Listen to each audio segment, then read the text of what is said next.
Coucou les amis, salut, Alexis Capoe, j'espère que vous allez bien, ça fait un petit moment.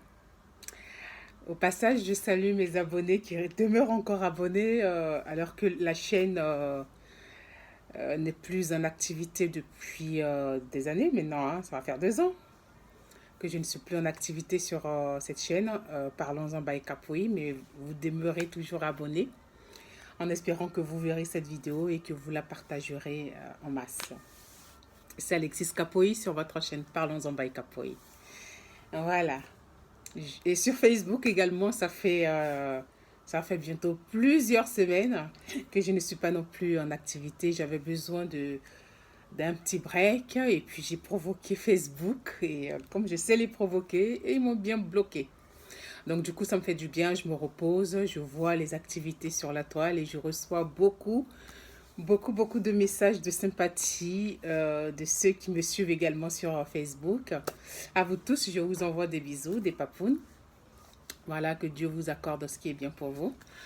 Et voilà, donc je suis un petit peu, voilà, un peu, voilà, des migraines, mais ça va, ça va mieux. Voilà, donc je vous lis, je réponds à beaucoup. Et vous savez ce que je vous dis inbox, hein. Voilà, donc je vais réitérer ce que je vous dis inbox ici.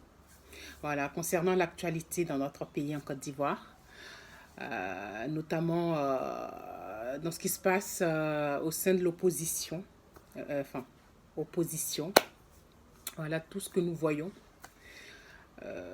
J'ai décidé de ne pas me prononcer dessus parce que il y a des moments il faut savoir raison garder, il y a des moments il faut savoir se taire. Et voilà, et je pense que non seulement Dieu nous l'enseigne, mais le président Laurent Gbagbo nous l'enseigne aussi de par son silence depuis ces années. Donc, il faut savoir se taire. Vraiment, je voudrais exhorter toutes les personnes qui se reconnaissent en lui de ne pas répondre à certaines provocations, de savoir se taire, savoir laisser parler ceux qui veulent parler. C'est ce que j'ai à dire. Vraiment, il ne faut pas... cultivons en fait la calmie. Parce que ceux qui ont œuvré pendant des décennies à ce que nous en soyons là actuellement, où nous en sommes là, à toute cette cacophonie, toute cette méchanceté, toute cette haine que nous voyons, pardon, c'est leur objectif. Et je parle du principe qu'ils sont encore dans leur plan commun. Voilà, donc le titre de ma vidéo, c'est vendez-vous vos dents. Est-ce parce que vous avez faim que vous vendez vos dents? Ou avez-vous vendu vos dents parce que vous avez faim? Voilà, point d'interrogation. Je pense que ceux qui peuvent comprendre et ils doivent comprendre, comprendront. Ne rentrons pas dans les polémiques inutiles, c'est de la nègrerie. Voilà, c'est pas de la politique, ça, c'est de la nègrerie.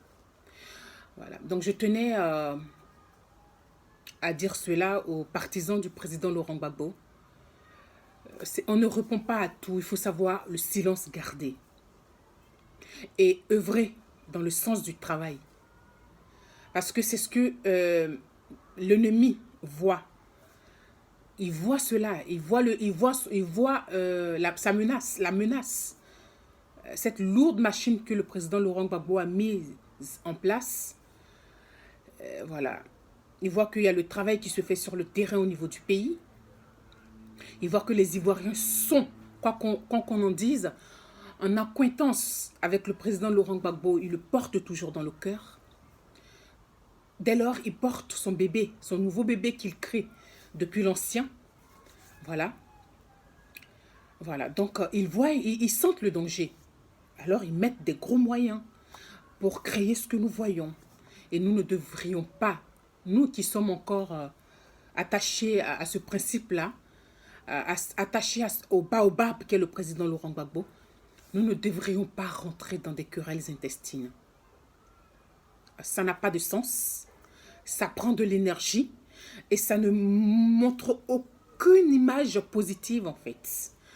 Au contraire, ça va générer des déçus. Ne répondons pas. Il y a des coups de pied auxquels on ne doit pas répondre. Donc moi, je décide de ne pas répondre et je préférerais qu'on me mette au travail, qu'on nous mette au travail. En cela, je félicite le président, le parti du président Laurent Gbagbo, le PPACI, voilà, qui vient de nommer des représentants au sein de la diaspora en Occident et autres, et notamment en France, voilà, où il a nommé, où a été nommé, pardon, le frère Désiré Bibi. Voilà, Bibi Désiré, que je connais depuis, hein, je pense, et qui est quelqu'un de conciliateur, quelqu'un de très conciliateur, qui ne se donne pas de la contenance, qui a été de toutes les batailles. C'est un bon choix pour la diaspora en France. Et le parti du président Laurent Gbagbo a mis à la tête de son parti cet homme-là. Et on attend de lui qu'il nous mette en mission, qu'il nous mette au travail pour que nous puissions travailler. Parce qu'on parle du parti des peuples africains. Et ce parti-là ne doit pas uniquement être ivoirien. Donc nous devons aller vers nos frères et sœurs africains pour leur parler, pour leur dire, voilà, hier vous vous étiez trompés sur l'homme, le président Laurent Gbagbo. Parce que vos pays, 90% des pays africains, notamment ceux qui entourent les pays limitrophes de la Côte d'Ivoire, ont directement et indirectement œuvré pour la chute du président Laurent Gbagbo à cause des mensonges distillés ça et là par cette communauté internationale qui n'a pas encore dit son dernier mot. Ils ont perdu au devant de la Cour pénale internationale et ils n'ont pas encore dit leur dernier mot. Voilà. Donc, à nos frères africains, nous devons aller vers eux pour leur présenter la machine de lutte que nous permet le président Laurent Gbagbo. C'est de ça qu'il s'agit. C'est ce combat-là qui, moi, m'intéresse. Sinon, les querelles intestines, je n'ai que faire. Je ne vais pas rentrer dans des syllogismes, dans des faux syllogismes qui vont me permettre des conclusions, voilà, des conclusions absurdes, en fait. Je ne veux pas rentrer dans ça. Voilà.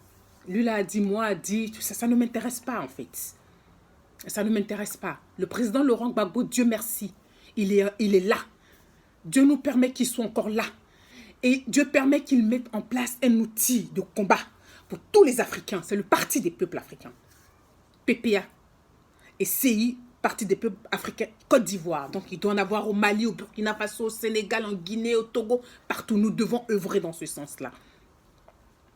La géopolitique, observons la géopolitique, les lignes bougent. Ne permettons pas aux gens de nous maintenir toujours dans la petitesse, dans la bassesse, de faire en sorte que nous répétissions toujours. Non, élevons-nous, sortons des querelles intestines. Moi, ça ne m'intéresse pas. Ce qui m'intéresse, je veux qu'on me mette en mission. Je veux qu'on me dise, voilà, ton papa, il a créé un parti. Qu'est-ce que tu peux faire à ton échelle? Nous pensons que voilà ce que tu peux faire avec tes camarades, avec tes frères et sœurs ivoiriens, africains. Faites! C'est de ça qu'il s'agit, c'est ce que nous attendons. Mais les mois a dit, moi, je n'ai pas que ça à faire. Je n'ai vraiment pas que ça à faire. Je suis gbagboïste, je resterai gbagboïste. Tant que le président Laurent Gbagbo a besoin de nous, je ferai partie de ceux qui vont répondre présent. Et présent pour les hommes. Je suis un peu fatiguée. Voilà ce que j'avais à dire, parce que vous êtes beaucoup à me dire ce que tu en penses. Tu ne dis rien, tu es déçu. Non, je ne suis pas déçue. Oui, il y a une déception qui est là, ça, je ne vais pas le nier. Mais je veux dire que je ne vais pas rentrer dans les querelles intestines. Je ne veux pas invectiver un tel, non. De la même manière, je pense toujours que nous sommes une même famille et que les problèmes se régleront un jour, je l'espère. Voilà, donc je ne vais pas me mettre à la place publique pour... voilà... pour dire des choses que je pourrais regretter plus tard. C'est toujours la famille. Mais pour l'heure, si au sein de la famille, division il y a, acceptons les choses comme ça. Peut-être qu'au moment venu, au moment opportun, nous saurons. Parce que n'ayons pas honte. Parce que vous qui sortez, ceux qui sortent pour insulter, dans tous les camps là, vous aurez honte lorsque les leaders entre eux là vont s'asseoir, vont se réunir, vont se serrer les mains, vont s'appeler, vont avoir des discussions fraternelles. Vous aurez honte et vous allez traduire, vous allez faire des syllogismes. Les syllogismes, c'est-à-dire, c'est ne pas comprendre, faire une conclusion hâtive qu'on appelle absurde pour dire que tel a dit ça alors qu'il n'a pas dit ça. Vous comprenez? Voilà, parce qu'on connaît les politiciens. Eux, ils ne perdent jamais, c'est nous, le peuple, qui perdons toujours. Ne soyons pas des passionnés absurdes. Apportons quelque chose de positif à nos leaders. Et moi, j'attends qu'on dise, allez au travail, allez au charbon, allez vendre le parti du président Laurent Gbagbo. C'est ce que j'attends. Tout le reste n'est que de la cacophonie. Tout le reste, c'est fait pour que nous soyons toujours dans cette négritude. Et moi, ça ne m'intéresse pas. Les amis, c'était Alexis Capoy. Sur votre chaîne Parlons-en by Capoy, je vous exhorte pour une fois à partager cette vidéo parce que je ne peux pas encore utiliser mon Facebook encore plusieurs jours. Donc, vous qui êtes connectés sur cette chaîne-là, partagez la vidéo afin que les personnes qui me contactent inbox via Facebook et autres aient connaissance de cette vidéo. Ceux qui ne sont pas parmi mes abonnés YouTube, pour qu'ils prennent connaissance de cette vidéo. Partagez-la pour que les gens sachent ce que je pense. Ce que je pense, c'est que j'attends qu'on nous mette en mission. Que le PPACI, le Parti des peuples africains du président Laurent Gbagbo, qui a légué un enfant, qui a légué un outil de combat aux Africains, de son vivant. C'est tellement beau que je préfère ça que d'aller dans les querelles. Ça ne m'intéresse pas. Ça ne m'intéresse pas. Allons au travail. Ce sont les résultats de ce travail-là qui importent. Le reste, ce n'est que du charabia. Alexis Capoy, je vous dis à très bientôt les amis.